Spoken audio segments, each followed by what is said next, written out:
In a dramatic turn of events, Michael Jordan's attorney has labeled NASCAR's latest lawsuit twist as a baseless distraction amidst a heated driver pay dispute. The high-stakes antitrust lawsuit filed by Jordan's 23XI racing team and Front Row Motorsports against NASCAR and chairman Jim France alleges that the charter system unfairly restricts competition and violates antitrust law. However, NASCAR has accused the teams of forming an illegal cartel and coercing the organization through media campaigns and boycott threats. But here's where it gets even more controversial. NASCAR recently filed a motion seeking sanctions against Front Row and 23XI Racing for allegedly misinterpreting facts to the court.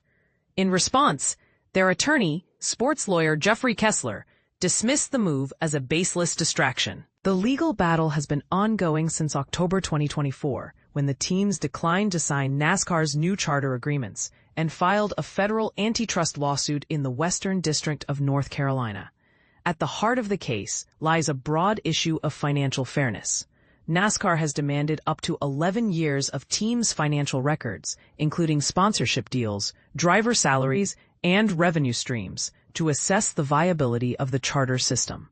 Attorneys of most teams warn that this disclosure could be catastrophic, jeopardizing competitive balance and revealing sensitive proprietary data. And now, NASCAR has accused 23XI Racing and Front Row of making false representations to the court.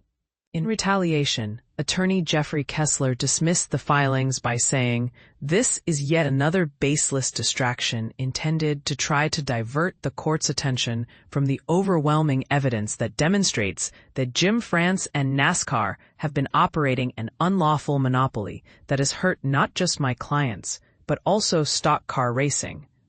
The teams argue that NASCAR uses its charter system to control team participation with take-it-or-leave-it terms, including non-compete clauses preventing teams from racing in any non-NASCAR events, and mandate the use of NASCAR-approved single-source suppliers for next-gen cars, undermining competitive freedom. The teams argue that these provisions artificially limit their options and unfairly protect NASCAR's economic dominance. But the controversy doesn't end there.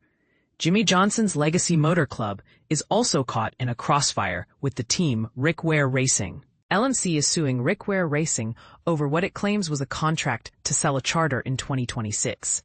That deal is now in limbo. In mid-2025, a judge granted a 10-day temporary restraining order preventing RWR from transferring its charters while a lawsuit unfolds over ownership and timing.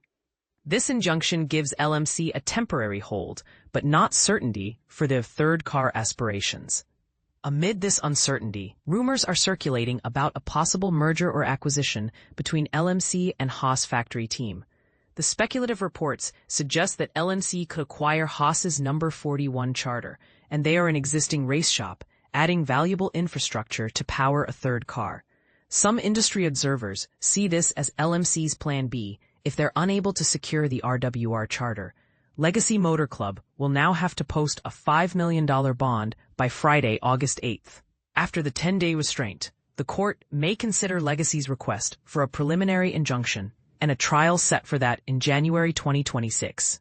Legacy also filed a second suit against Pucher for interfering with their deal. So what do you think? Is NASCAR operating an unlawful monopoly? Or are the teams making false representations to the court? Let us know in the comments below.